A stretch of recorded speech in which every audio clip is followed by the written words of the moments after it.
Good morning, beautiful people. I hope you're having a wonderful day so far. Today, I want to talk about how to maximize the growth of your weak points.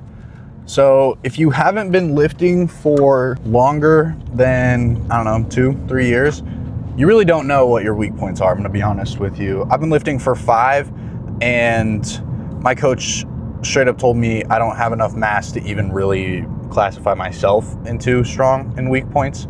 There's some things you'll know genetically just tend to grow a little bit more than others, and that's what I would consider your strong and weak points. But just visibly assessing your physique, you might not be able to tell for a while.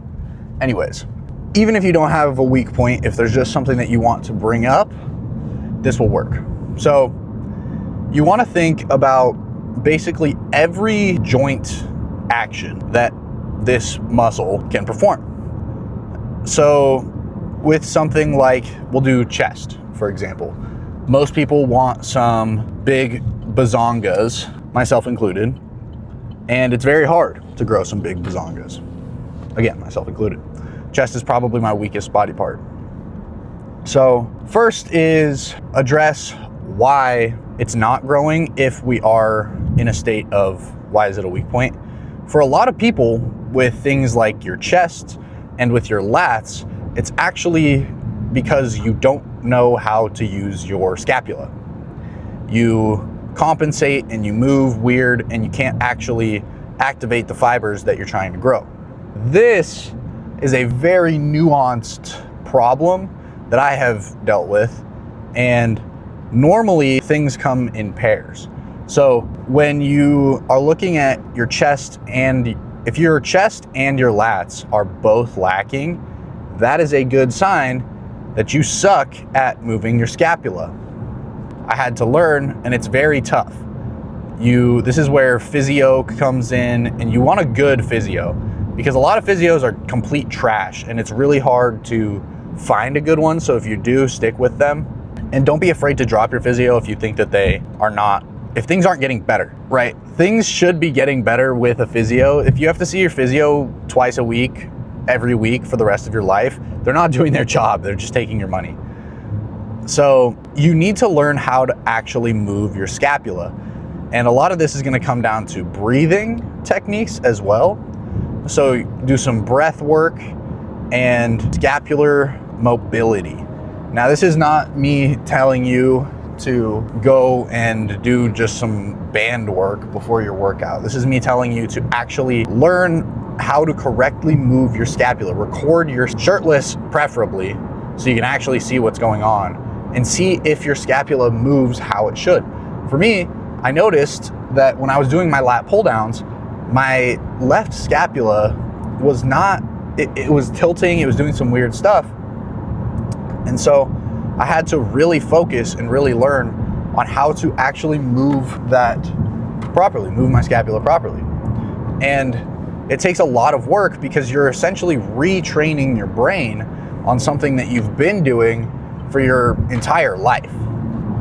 And if you've been lifting, it makes it even worse because you've essentially been teaching a bad habit for a very long time.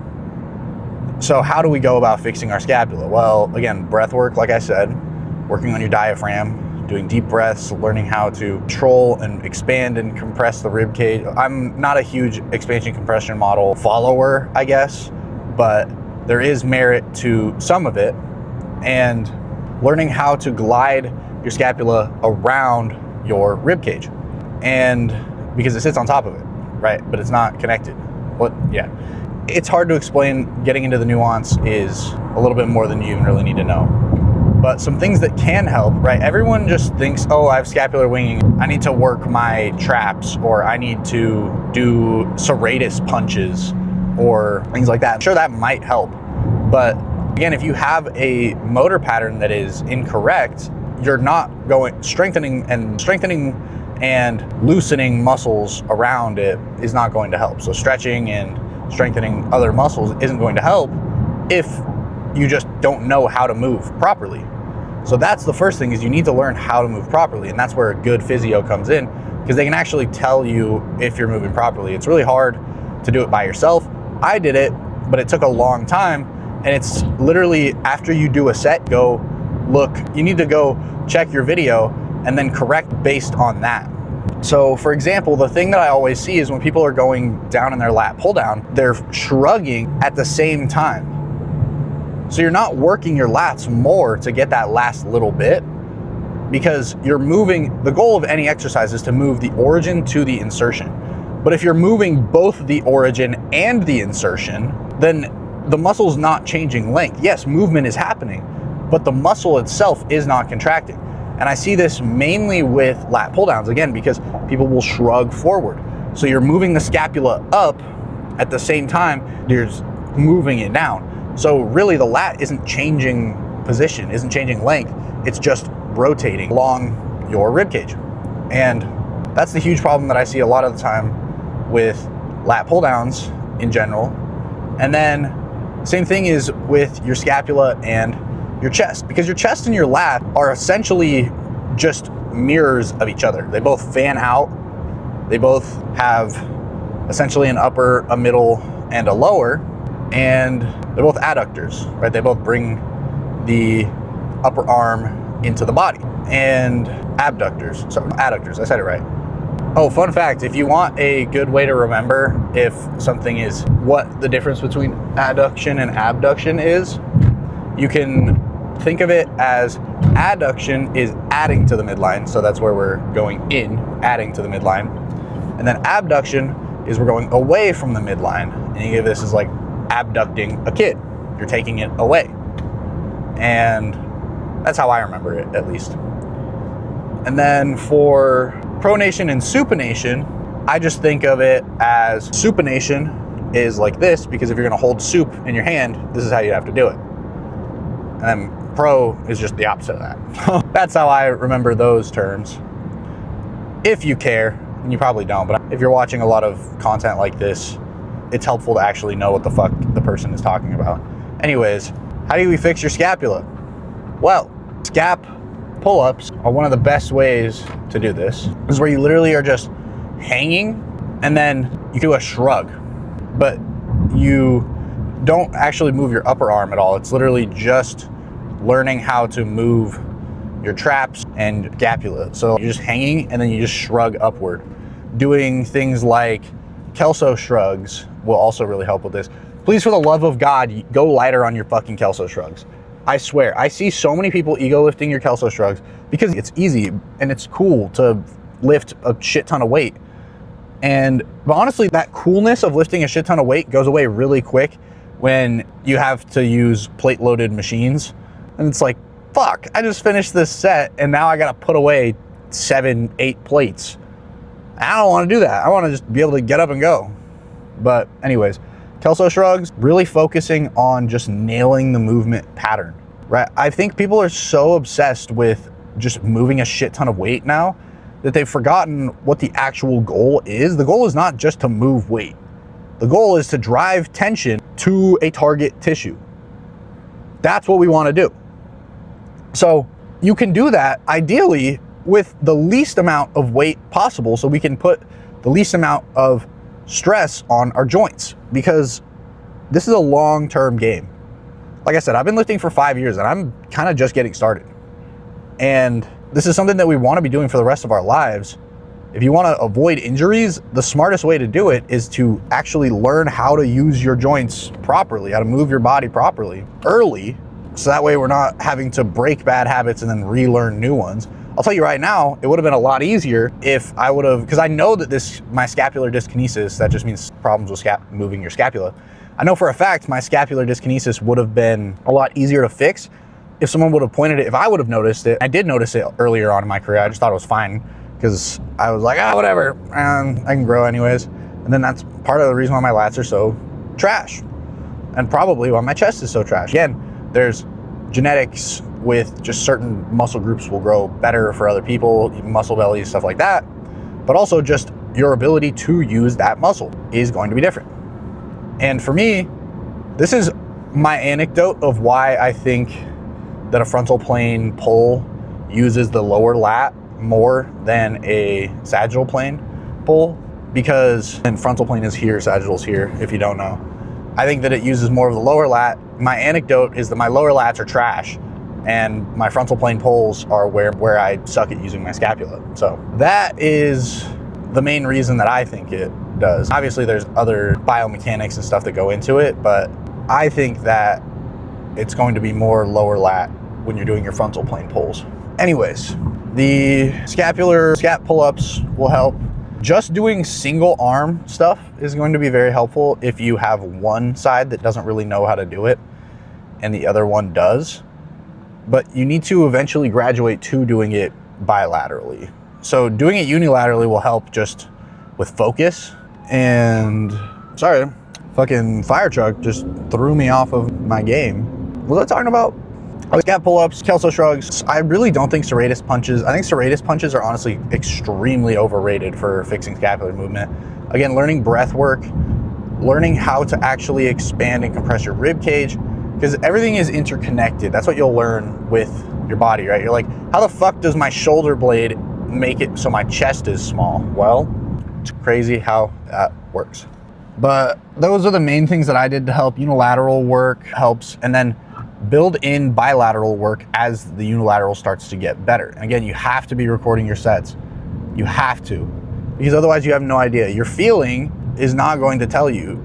That's the other thing though, is you can look at your record and then think back and try to remember how that felt when you were moving incorrectly. Try to remember how that felt and try to avoid doing that again. Or if you look at your recording and you were moving properly, try to remember how it felt to move properly and try to replicate that.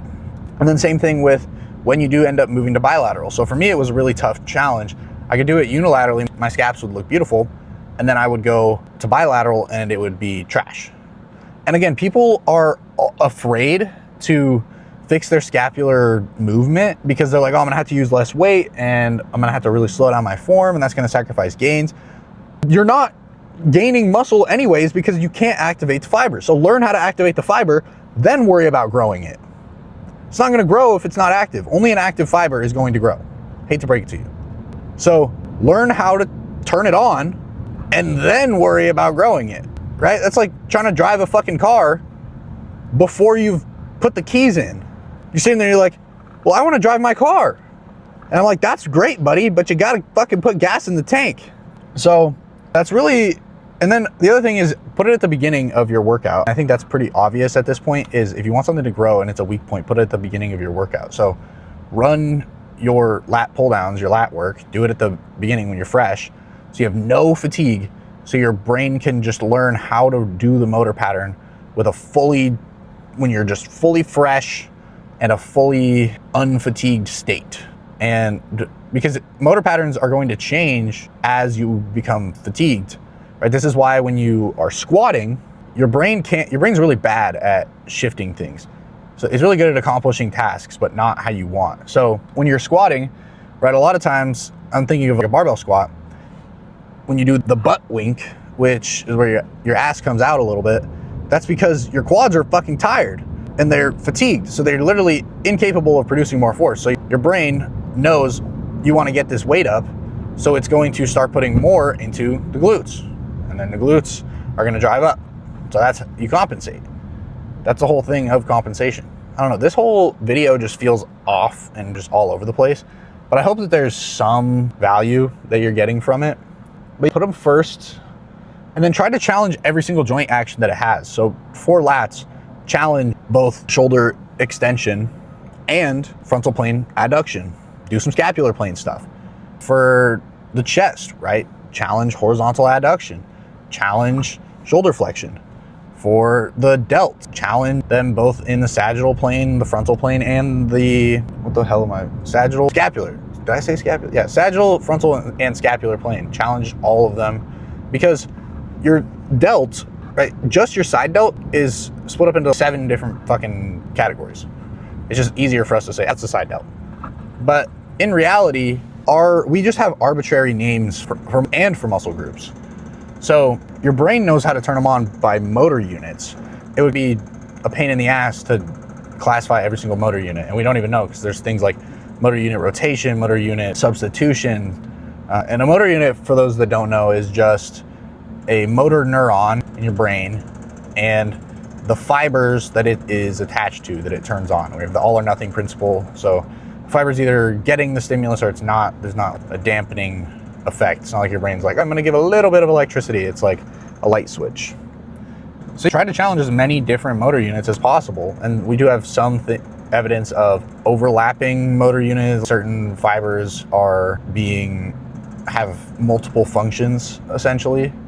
But try to just challenge the muscle in as many different ways as possible and you'll probably be good. This is where people have the argument of, oh, do I need to do a frontal plane pull and a sagittal plane pull in the same workout? I think probably. You'll probably grow quite a bit from just doing one or the other. But again, if you're looking to maximize, by definition, you're not maximizing if you're not challenging every possible thing. And see, that's where it gets into more semantics of, oh, it's every possible thing. Fuck you. Anyways, hope y'all learned something. That's all I really got. I don't know, my brain's just kind of fucking cooked today. So, sorry about that, boys. Drop a like, comment if you have any questions, subscribe for more, and I will catch you in the next one. Peace.